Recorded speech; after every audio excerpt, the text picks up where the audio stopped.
Before our journey began, I imagined Japan as a series of picture-perfect moments.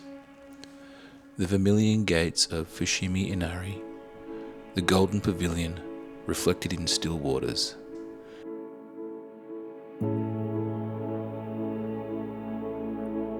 the bamboo forest of Arashiyama. What I didn't imagine was sharing those moments with thousands of other people, all seeking the same perfect image. What I'm beginning to understand as our journey unfolds is that my kids aren't simply experiencing a smaller version of my Japan. They're discovering their own Japan, equally profound but fundamentally different from mine.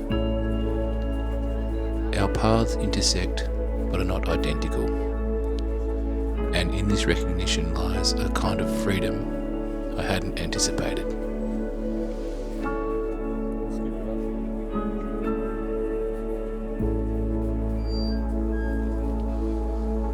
Tokyo's energy is electric, frantic, and fun. Exactly what we'd expected from the world's largest metropolis. The kids' eyes widened at the sensory overload of Shibuya, the towering skyscrapers, the colourful chaos of Harajuku. We embraced the frenetic pace, racing between attractions, determined to experience it all. As days passed, a subtle fatigue began to set in. The constant stimulation that initially energized us slowly became overwhelming. We didn't realize then that we were laying the groundwork for a lesson that would unfold throughout our journey.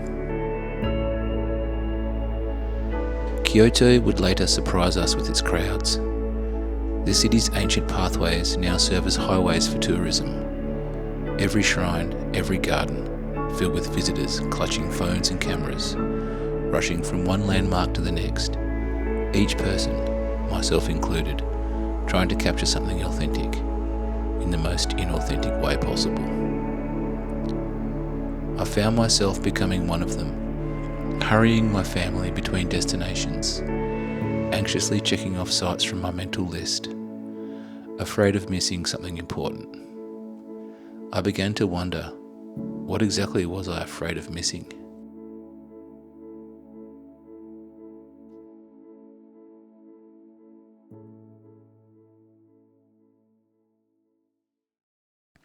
It was my 10-year-old who asked the question that changed everything.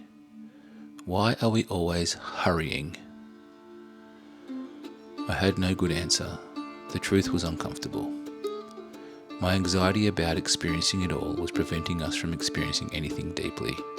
My children weren't coping with the pace I'd set, and neither, if I'm honest, was I.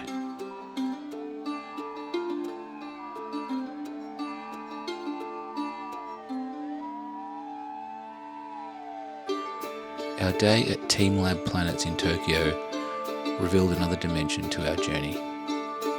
Our daughter was too exhausted to join us, and I was battling illness, hardly ideal conditions for an outing in Tokyo. The boys were reluctant, worn down by travel and our hectic pace. Yet something remarkable happened when we arrived.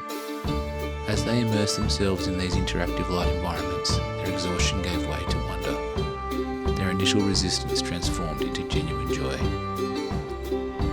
In this unexpected moment, two lessons emerged. For the kids, a growing understanding that trusting us, even when tired or uncertain, could lead to extraordinary experiences. And for me, a reminder that these moments of connection and wonder were precisely what we travelled so far to find, not simply to check attractions off a list. The question became how to nurture more of these genuine experiences while respecting their need for rest and familiar rhythms. Then we got on a bullet train and went to Kanazawa, a revelation in the midst of our journey. After being overwhelmed by Tokyo's intensity, Kanazawa offered us a glimpse of what was possible in Japan.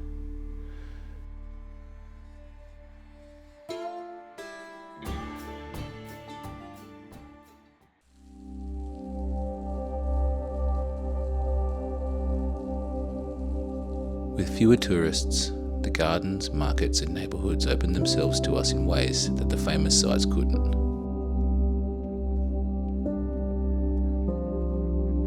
It was in Kenrokuen Garden where this shift happened.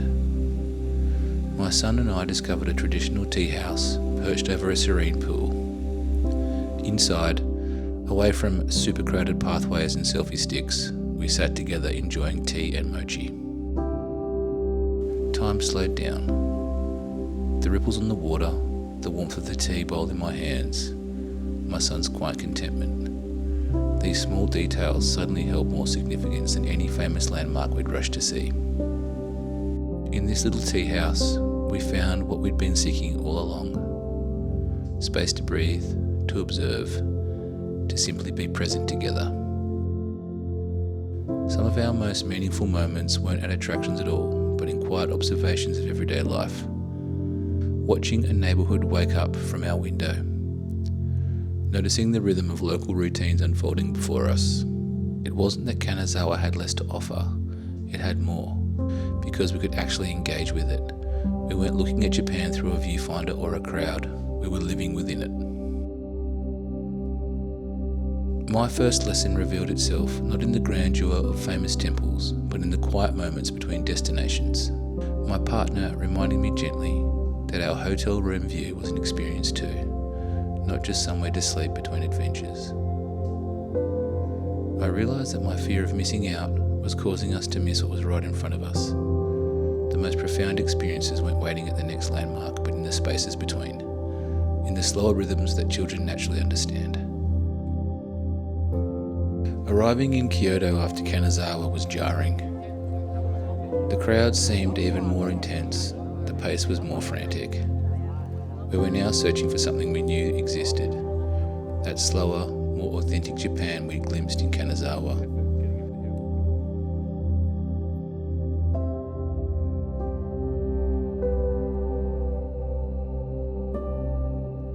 We sought out lesser-known temples at off-peak hours. We wandered residential neighbourhoods away from the guidebook highlights.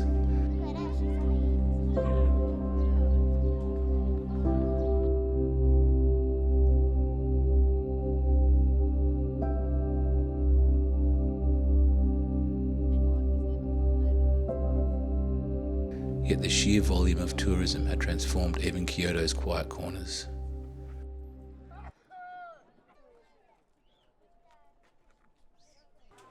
Oh, his finger's too weird. Do you want to fade it? We got on the train He wants more. and went south to Nara.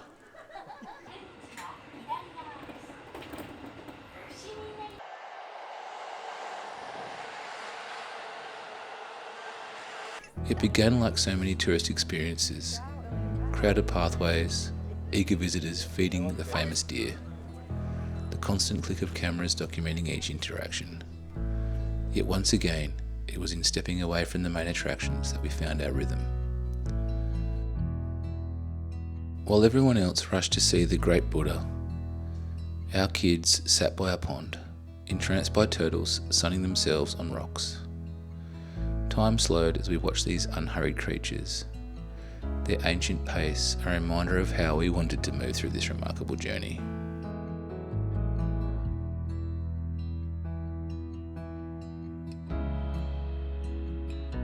Back in Kyoto, we discovered Kawai Kenjiro's house, tucked away from the tourist paths. The master potter's home stood as a testament to a life dedicated to craft and community.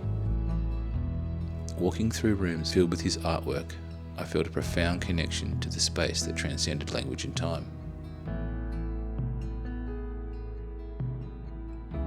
On the way out, I found a book of Kawai Kenjiro's poetry.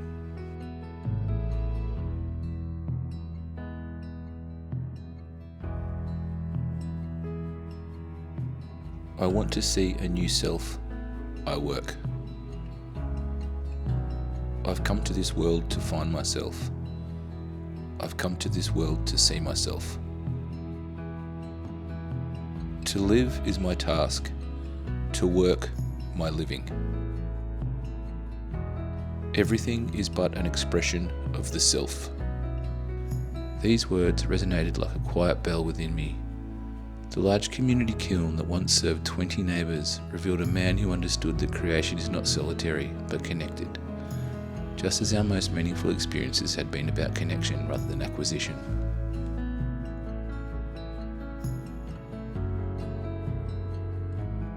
We decided to head down to Osaka. We went to the aquarium and walked around the streets. As night fell, we went to the Ebigosashi district, which offered a different kind of immersion, one of joyful sensory engagement rather than peaceful contemplation. The neon lights reflected in my children's wide eyes as we navigated streets filled with enticing aromas and sounds. In a small restaurant, we watched as the chef transformed simple ingredients into edible art.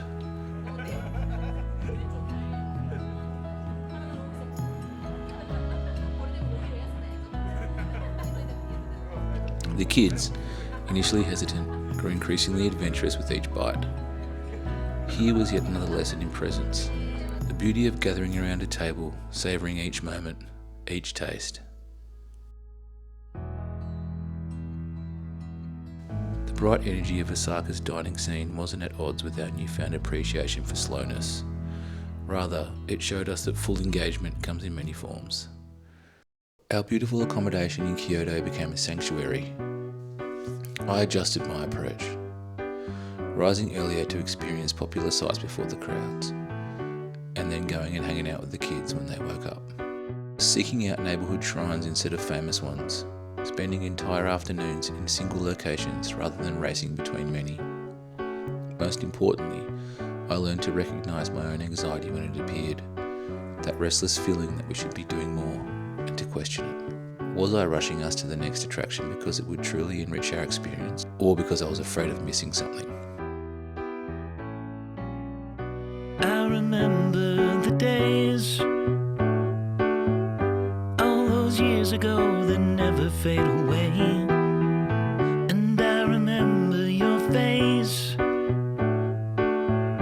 when you hit the ground. I can recall the time and place on a midnight walk through the old streets, trying to turn back the clock to the days of old, back to the days when all the things we knew were made of gold. As the world moves on, time sings a song. In the old neighborhood, as the clock strikes one, the memory lives just as it stood, like a quiet dream. The shadows of that time are cast beneath the streetlight beam. As the world moves on, time sings a song. Don't cry, don't cry. As the days move along, you can remember their song. I remember the days.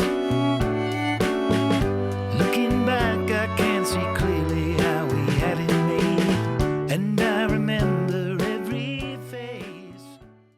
As we arrived in Kamakura Hase, I felt a sense of anticipation different from what I felt before. Instead of an anxious checklist of must-see attractions, I look forward to the coastal rhythms, the possibility of space, the chance to experience Japan at the tempo my kids naturally understand.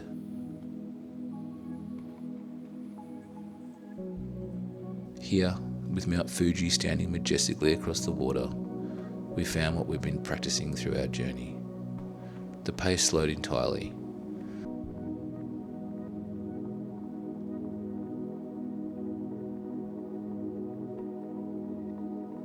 We spent hours fishing off the seawalls and ports together,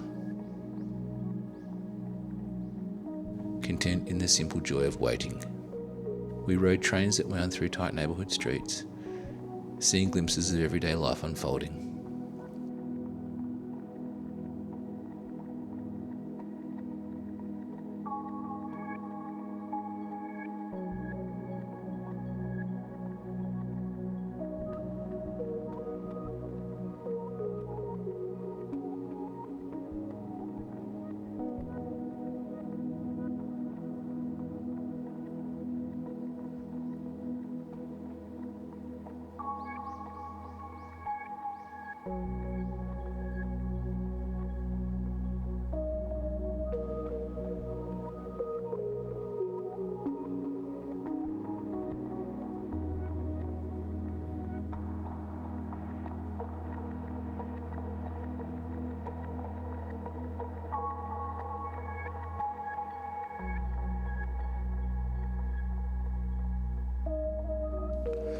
My partner and I discovered a small shrine off the beaten tourist path, walking through its tranquil grounds, unrushed, unhurried.